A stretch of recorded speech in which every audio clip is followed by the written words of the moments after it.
तुम्हारी मौजूदगी सजा है या फिर इनाम?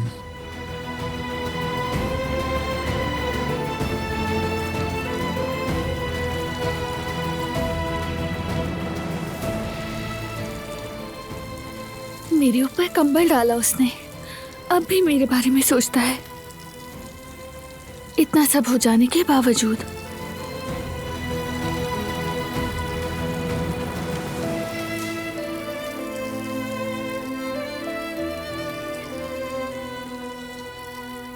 रोकना होगा मुझे उसे। उसकी नरमी, उसकी मेहरबानी जरा भी बाकी नहीं रहनी चाहिए। कुछ भी करके मुझे उसे नफरत करने पर मजबूर करना होगा।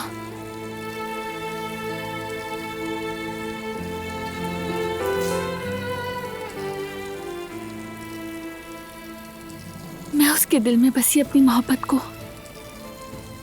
कैसे मिटाऊं? या अल्लाह मेरी मदद कर दो।